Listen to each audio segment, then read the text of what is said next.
Allez, salut. Moins fort. Alors, on est vendredi, 31 janvier. Il est 7h30. Je m'arrête là pour ce soir. Je vais te montrer un petit peu où on en est, puis ce qui a été fait et tout. J'avais fait une vidéo que j'ai pas publiée, donc du coup, voilà. Je suis un peu crevé. Donc, dans l'ordre. Enfin non, pas dans l'ordre du tout. On s'en fout. Ici, je l'ai décloîtré finalement, cette fenêtre. Tu vois, dans la chambre de Madison, je vais la faire remplacer. J'ai quand même fait un petit essai une fois avec la lumière du jour, puis c'est vrai que ça en apporte quand même pas mal. Même si c'est une petite fenêtre, 40 par 80. Au niveau de la mezzanine qui est juste en face, ça apporte quand même pas mal de lumière. Donc, décloîtré, et puis je suis en train de regarder pour la faire changer. C'est un peu la ruine ces fenêtres, mais on va faire un truc sans vantaux, un truc qui s'ouvre pas. Et puis voilà.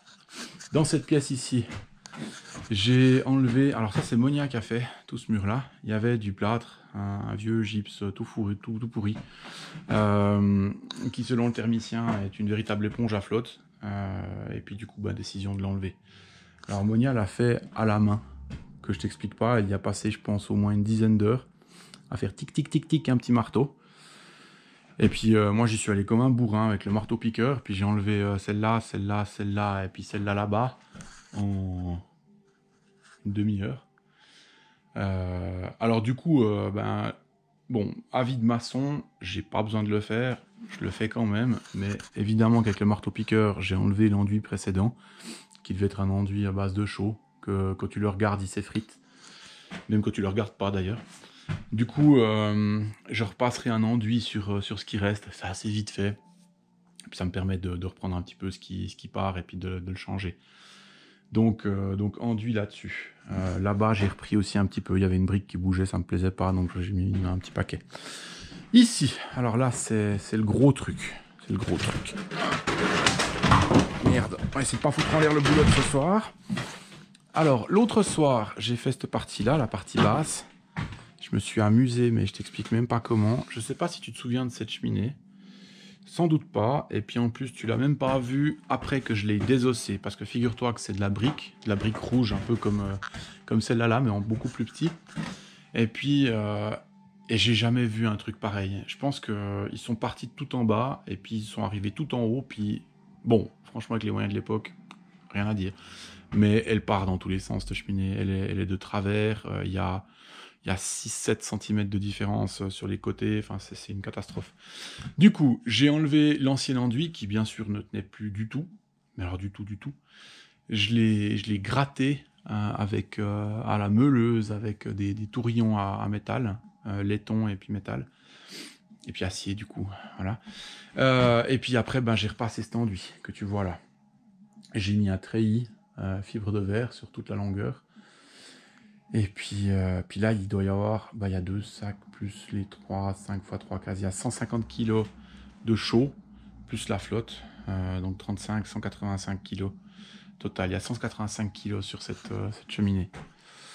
Alors, elle est encore assez toute moche, hein. Je veux dire, faut pas oublier que, enfin, tu le sais pas encore, puisque je te l'ai pas dit. Mais là, c'est juste un enduit de réfection. C'est-à-dire que je veux essayer de grappiller un maximum de centimètres là où c'est pas droit, pas rempli, puis voilà. Alors, c'est très moche, mais je te garantis que avant c'était bien pire que ça. Il y avait des creux un peu partout, même encore maintenant, hein, tu les vois, tu vois. Il y a des endroits où il y a plus de matière, mais pas parce que je me suis planté, bizarrement, et pourtant ça m'arrive, hein, mais parce qu'il y a des trous là-dedans, mais t'as pas idée. Il y a des endroits où j'ai pas pu remplir les trous parce qu'il aurait fallu que je mette plus de 4 cm de matière, ce qui est impossible avec ce mortier. Même avec le treillis, il n'aurait pas tenu. Je l'ai même déjà fait en 2 fois pour pas qu'une fois arrivé tout là-haut, en fait, ça fasse glou, puis que ça glisse jusque tout en bas. Que tu imagines la quantité de kilos, c'est assez impressionnant comme ça tient ce machin. Mais donc bref, là-dessus, je vais mettre un crépi. Je vais mettre déjà un produit autobloquant. Ça se voit pas comme ça parce que je viens de remettre une couche.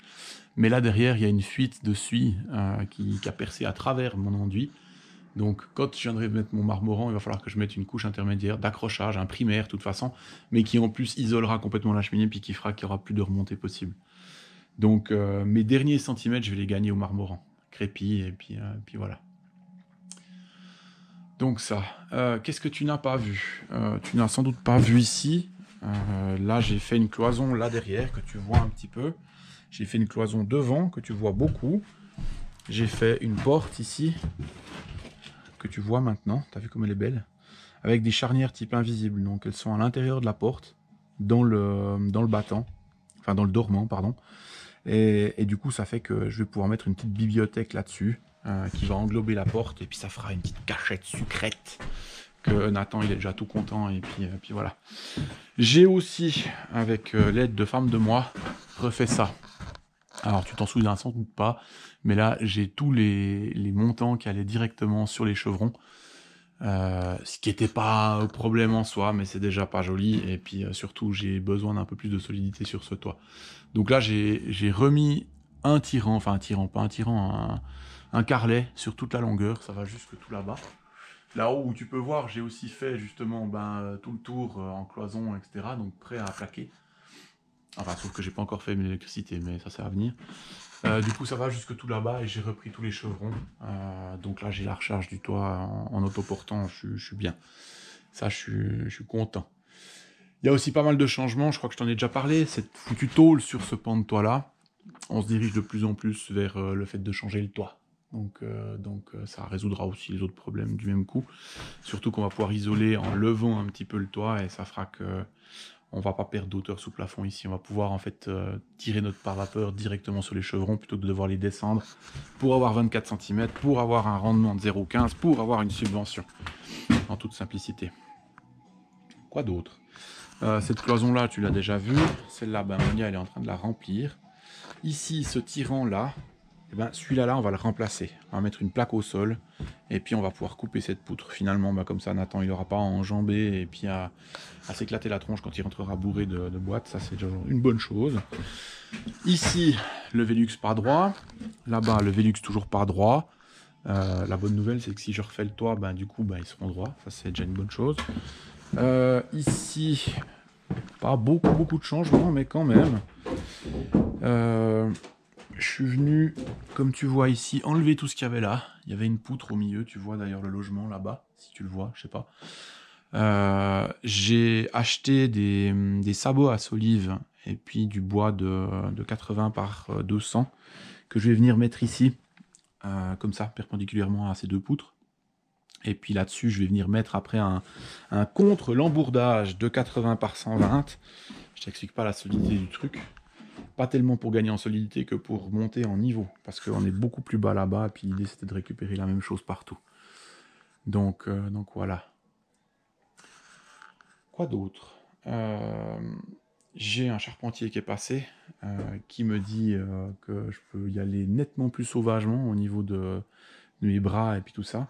Ah oui, toujours ça, c'est pour les archives. Tu le vois peut-être pas là, mais il y a des vis en fait au niveau de la poutre sur chacun des chevrons. Donc, je suis venu visser les chevrons dans la poutre, histoire de gagner en solidité.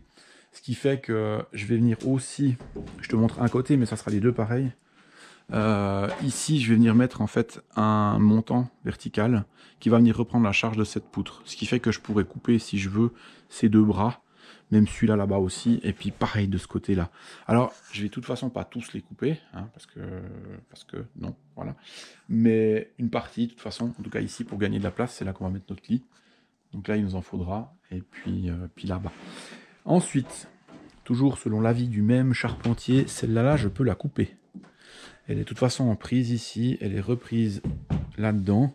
Donc je peux nous ménager ce petit passage qui fait qu'on va pouvoir passer facilement là-bas. Celle-là, je peux la couper aussi, mais même si d'avis du charpentier, je peux la couper telle qu'elle sans me poser plus de questions, je vais quand même, pour moi, puis pouvoir dormir bien la nuit, je vais venir la prendre en sandwich.